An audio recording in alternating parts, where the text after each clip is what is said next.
श्रीलक्ष्मीहृदयस्तोत्रम् श्रीदेवी प्रथमं नाम द्वितीयम् अमृतोद्भवा तृतीयं कमला प्रोक्ता चतुर्थं चन्द्रशोभना पंचमं विष्णुपत्नी च षष्ठं श्रीवैष्णवी तथा सप्तमं तु वरारोहा अष्टमं हरिवल्लभा नवमं सारङ्गिणी प्रोक्ता दशमं देवदेविका एकादशं महालक्ष्मीः द्वादशं लोकसुन्दरी श्रीः पद्मा कमला मुकुन्दमहिषी लक्ष्मी त्रिलोकेश्वरी क्षीराब्धिसुता विरिञ्चिजननी विद्या सरोजासना सर्वाभीष्टफलप्रदेति सततं नामानि ये द्वादश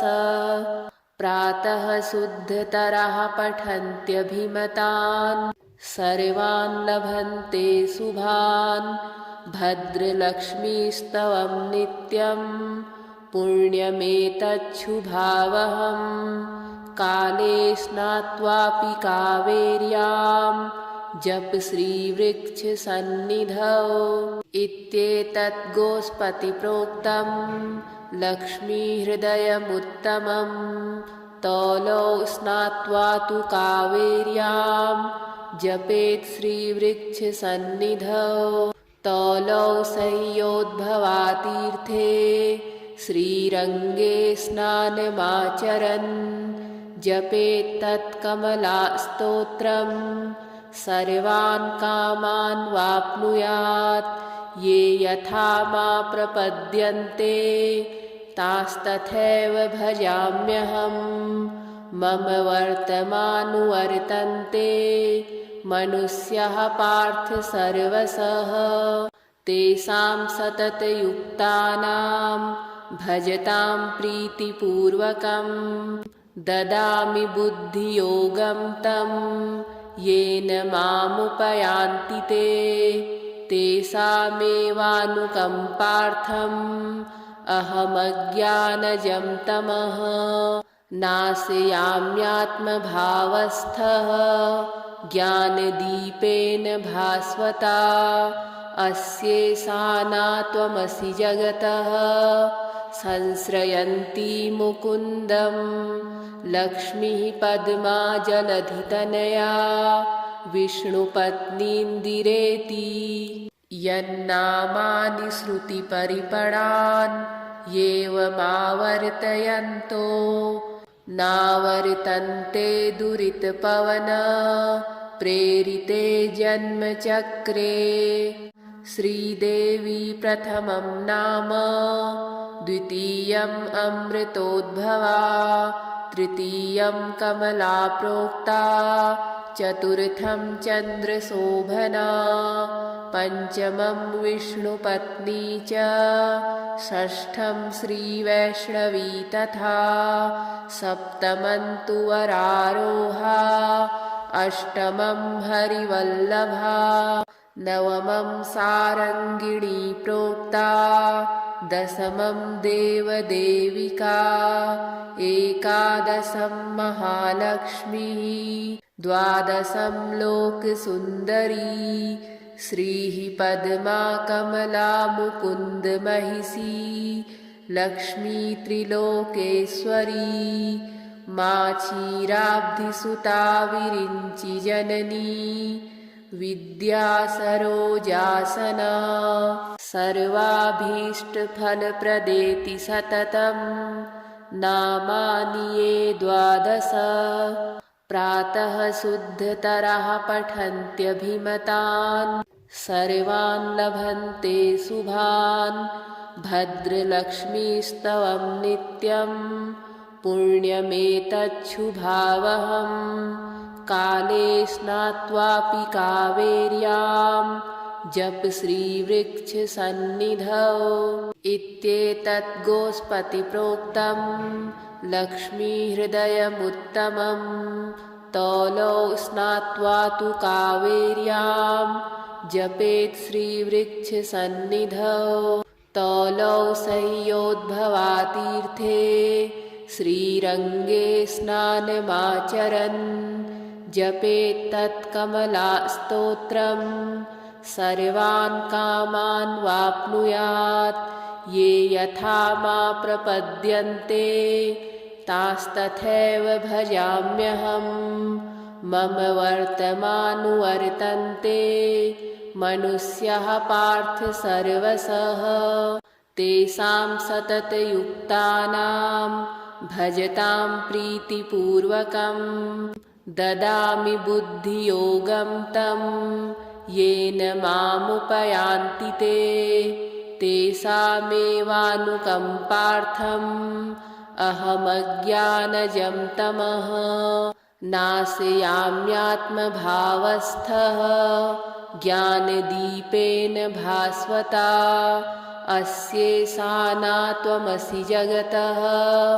संश्रयन्ती मुकुन्दं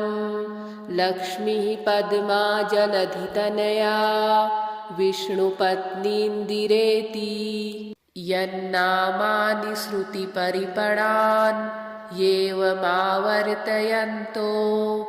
नावर्तन्ते दुरितपवन प्रेरिते जन्मचक्रे श्रीदेवी प्रथमं नाम द्वितीयम् अमृतोद्भवा तृतीयं कमला प्रोक्ता चतुर्थं चन्द्रशोभना पंचमं विष्णुपत्नी च षष्ठं श्रीवैष्णवी तथा सप्तमं तु वरारोहा अष्टमं हरिवल्लभा नवमं सारङ्गिणी प्रोक्ता दशमं देवदेविका एकादशं महालक्ष्मीः द्वादशं लोकसुन्दरी श्रीः पद्मा कमला मुकुन्दमहिषी लक्ष्मी त्रिलोकेश्वरी माक्षीराब्धिसुता विरिञ्चि जननी विद्या सरोजासना सर्वाभीष्टफलप्रदेति सततं नामानि ये द्वादश प्रातः शुद्धतरः पठन्त्यभिमतान् सर्वान् लभन्ते शुभान् भद्रलक्ष्मीस्तवं नित्यं पुण्यमेतच्छुभावहम् काले स्नात्वापि कावेर्यां जप श्रीवृक्षसन्निधौ इत्येतत् गोस्पतिप्रोक्तं लक्ष्मीहृदयमुत्तमं तौलौ स्नात्वा तु कावेर्यां जपेत् श्रीवृक्षसन्निधौ तौलौ सह्योद्भवातीर्थे श्रीरङ्गे स्नानमाचरन् जपेत् तत्कमलास्तोत्रं सर्वान् कामान् वाप्नुयात् ये यथा मा प्रपद्यन्ते तास्तथैव भजाम्यहम् मम वर्तमानुवर्तन्ते मनुष्याः पार्थ सर्वशः तेषां सततयुक्तानां भजतां प्रीतिपूर्वकं ददामि बुद्धियोगं तं येन मामुपयान्ति ते तेषामेवानुकम्पार्थम् अहमज्ञानजं तमः नाशयाम्यात्मभावस्थः ज्ञानदीपेन भास्वता अस्येषाना त्वमसि जगतः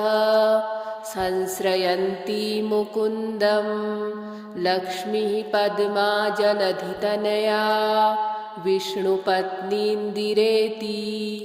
यन्नामानि श्रुतिपरिपणान् येवमावर्तयन्तो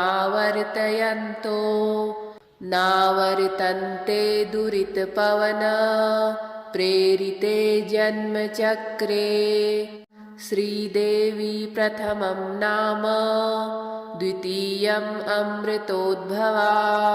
तृतीयं कमला प्रोक्ता चतुर्थं चन्द्रशोभना पंचमं विष्णुपत्नी च षष्ठं श्रीवैष्णवी तथा सप्तमं तु वरारोहा अष्टमं हरिवल्लभा नवमं सारङ्गिणी प्रोक्ता दशमं देवदेविका एकादशं महालक्ष्मीः द्वादशं लोकसुन्दरी श्रीः पद्मा कमला मुकुन्द महिषी लक्ष्मी त्रिलोकेश्वरी माक्षीराब्धिसुता विरिञ्चि जननी विद्या सरोजासना सर्वाभीष्टफलप्रदेति सततं नामानि ये द्वादश प्रातः शुद्धतरः पठन्त्यभिमतान् सर्वान् लभन्ते शुभान् भद्रलक्ष्मीस्तवं नित्यं पुण्यमेतच्छुभावहम् काले स्नात्वापि कावेर्यां जप श्रीवृक्षसन्निधौ इत्येतत् गोस्पतिप्रोक्तं लक्ष्मीहृदयमुत्तमं तौलौ स्नात्वा तु कावेर्यां जपेत् श्रीवृक्षसन्निधौ तौलौ सह्योद्भवातीर्थे श्रीरङ्गे स्नानमाचरन् जपेत् तत्कमलास्तोत्रं सर्वान् कामान् वाप्नुयात् ये यथा मा प्रपद्यन्ते तास्तथैव भजाम्यहं मम वर्तमानुवर्तन्ते मनुष्याः पार्थ सर्वशः तेषां सततयुक्तानां भजतां प्रीतिपूर्वकं ददामि बुद्धियोगं तं येन मामुपयान्ति ते तेषामेवानुकम्पार्थम् अहमज्ञानजं तमः नाशयाम्यात्मभावस्थः ज्ञानदीपेन भास्वता अस्येषाना त्वमसि जगतः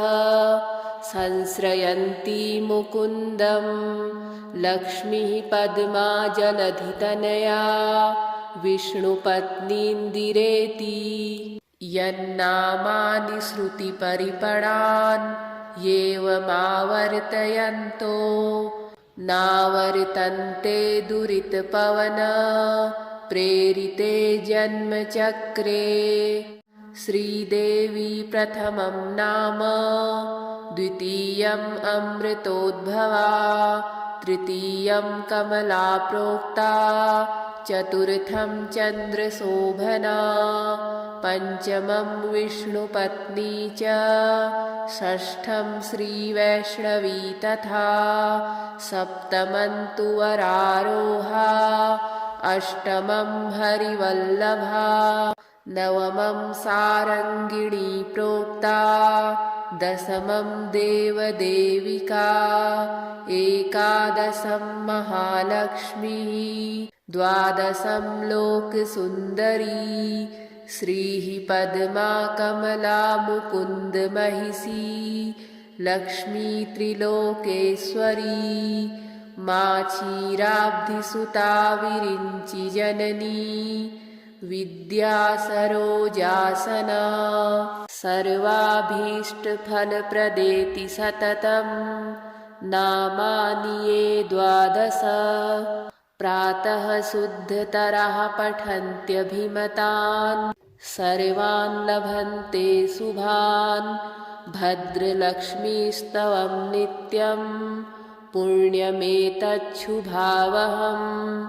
काले स्नात्वापि कावेर्यां जप श्रीवृक्षसन्निधौ इत्येतत् गोस्पतिप्रोक्तं लक्ष्मीहृदयमुत्तमं तौलौ स्नात्वा तु कावेर्यां जपेत् श्रीवृक्षसन्निधौ तौलौ संयोद्भवातीर्थे श्रीरङ्गे स्नानमाचरन् जपेत् तत्कमलास्तोत्रम् सर्वान् कामान् वाप्नुयात् ये यथा मा प्रपद्यन्ते तास्तथैव भजाम्यहम् मम वर्तमानुवर्तन्ते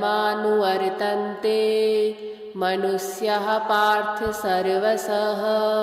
तेषां सततयुक्तानां भजतां प्रीतिपूर्वकं ददामि बुद्धियोगं तं येन मामुपयान्ति ते तेषामेवानुकम्पार्थम् अहमज्ञानजं तमः नाशयाम्यात्मभावस्थः ज्ञानदीपेन भास्वता अस्येषाना त्वमसि जगतः संश्रयन्ती मुकुन्दं लक्ष्मीः पद्मा जलधितनया विष्णुपत्नीन्दिरेति यन्नामानि श्रुतिपरिपणान् एवमावर्तयन्तो नावर्तन्ते दुरितपवन प्रेरिते जन्मचक्रे श्रीदेवी प्रथमं नाम द्वितीयम् अमृतोद्भवा तृतीयं कमला प्रोक्ता चतुर्थं चन्द्रशोभना पञ्चमं विष्णुपत्नी च षष्ठं श्रीवैष्णवी तथा सप्तमं तु वरारोहा अष्टमं हरिवल्लभा नवमं सारङ्गिणी प्रोक्ता दशमं देवदेविका एकादशं महालक्ष्मीः द्वादशं लोकसुन्दरी श्रीः पद्मा कमला मुकुन्दमहिषी लक्ष्मी त्रिलोकेश्वरी मा क्षीराब्धिसुता विरिञ्चिजननी विद्या सरोजासना सर्वाभीष्टफलप्रदेति सततं नामानि ये द्वादश प्रातः शुद्धतरः पठन्त्यभिमतान् सर्वान् लभन्ते शुभान् भद्रलक्ष्मीस्तवं नित्यं पुण्यमेतच्छुभावहम् काले स्नात्वापि कावेर्यां जप श्रीवृक्षसन्निधौ इत्येतत् गोस्पतिप्रोक्तं लक्ष्मीहृदयमुत्तमं तौलौ स्नात्वा तु कावेर्यां जपेत् श्रीवृक्षसन्निधौ तौलौ संयोद्भवातीर्थे श्रीरङ्गे स्नानमाचरन् जपेत् तत्कमलास्तोत्रम् सर्वान् कामान् वाप्नुयात् ये यथा मा प्रपद्यन्ते तास्तथैव भजाम्यहम् मम वर्तमानुवर्तन्ते मनुष्याः पार्थ सर्वशः तेषां सततयुक्तानां भजतां प्रीतिपूर्वकं ददामि बुद्धियोगं तं येन मामुपयान्ति ते तेषामेवानुकम्पार्थम् अहमज्ञानजं तमः नाशयाम्यात्मभावस्थः ज्ञानदीपेन भास्वता अस्येषाना त्वमसि जगतः संश्रयन्ती मुकुन्दं